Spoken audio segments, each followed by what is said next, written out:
మరి కాసేపట్లో జూమ్లో జాయిన్ అవుతారు. సో ముందుగా వెంకటరెడ్డి గారికి, కాంబోజ్ గారికి గుడ్ ఈవినింగ్ అండి. నమస్తే నమస్తే నమస్తే.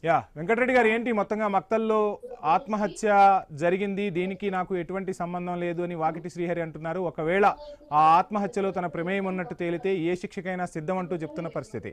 మరి భారతీయ జనతా పార్టీ ఏమో ఒకవైపు అంటే కాంగ్రెస్ పార్టీ అహంకారపూరితం, అధికారాన్ని దుర్వినియోగం చేస్తోంది, అక్కడ ఉన్న వాళ్ళను భయపెట్టే పరిస్థితులతో అక్కడ ఎన్నికలు నిర్వహించే పరిస్థితి కనిపిస్తోందని చెప్పి భారతీయ జనతా పార్టీ కాంగ్రెస్ను విమర్శిస్తోంది. ఏంటి, ఎలా చూస్తున్నారు ఈ అంశాన్ని?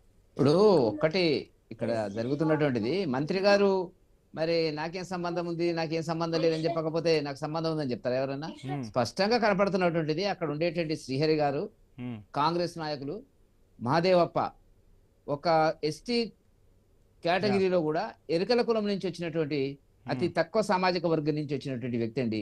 అంచెలంచెలుగా ఎదిగి భారతీయ జనతా పార్టీలో ఒక ముఖ్యమైన కార్యకర్తగా ఎదిగిన తర్వాత తప్పకుండా గెలిచేటువంటి స్థానం అది. అక్కడ ఏం జరిగింది, ఇప్పుడు రేవంత్ రెడ్డి గారు మంత్రుల మీద ఒత్తిడి తెచ్చినారు.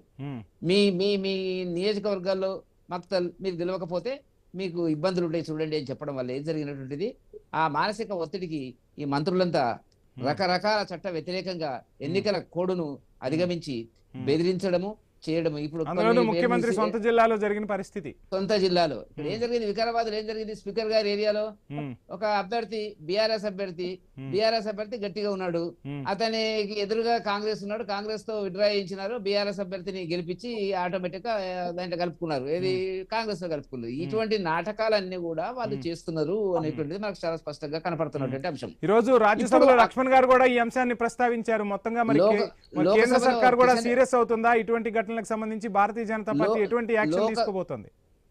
మీరు లోకసభలో కిషన్ రెడ్డి గారు మాట్లాడినారు, రాజ్యసభలో లక్ష్మణ్ గారు మాట్లాడినారు. ఇది మాది సాధారణ విషయం కాదు. ఎందుకంటే స్వతహాగా హోమ్ మినిస్ట్రీ బాధ్యతలను నిర్వహిస్తున్నటువంటి రేవంత్ రెడ్డి గారు మీకు ఎన్నడైనా ఒక్కనాడన్నా కూడా లా అండ్ ఆర్డర్ కానీ, ఆ హత్యల గురించి కానీ, రేపుల గురించి కానీ జరుగుతున్నట్టు సందర్భంలో రివ్యూ చేసిన సందర్భం మనకు కనపడదు, మీడియాకు సమాచారం ఉండదు, చెప్పడు. ఇప్పుడు ఒక అతి తక్కువ ఇబ్బంది సామాజిక వర్గాల నుంచి వచ్చినటువంటి వ్యక్తి వల్ల పైకి వస్తున్నటువంటి సందర్భం లోపల అతని హత్య ఆల్మోస్ట్ అతని మానసిక క్షోభ రాత్రి దాకా ప్రచారంలో ఉన్నాడండి.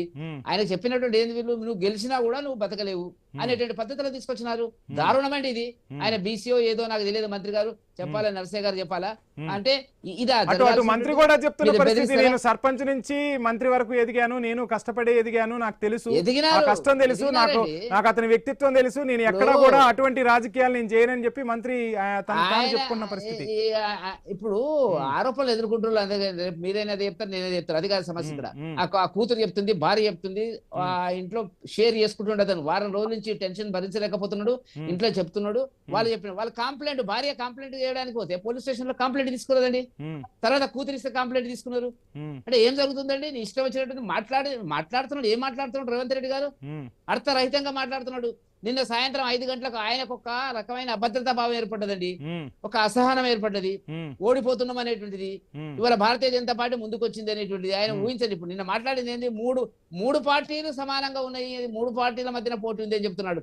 ఒకవైపు నేమో రోజు పొద్దున్న లేచి సాయంత్రం దాకా బీఆర్ఎస్ లేదు, ఎక్కడుంది అని తొక్కేసినా పోయిందంటాడు. కాబట్టి దాని ఆయన రాజకీయ అవగాహన ఉండి మాట్లాడుతున్నాడా లేదా? ఏదైనా చెప్పాలి కదా. బీఆర్ఎస్ కూడా పోటీలో ఉంది అని ఇంతకాలం ఎందుకు చెప్పలేదు? నిన్నెందుకు చెప్తున్నాడు? ఓట్లు చీల్చేటువంటి ప్రయత్నం లోపల ఆయన ఉన్నటువంటి పరిస్థితి. కాబట్టి భారతీయ జనతా పార్టీ సీరియస్ గా తీసుకుంది.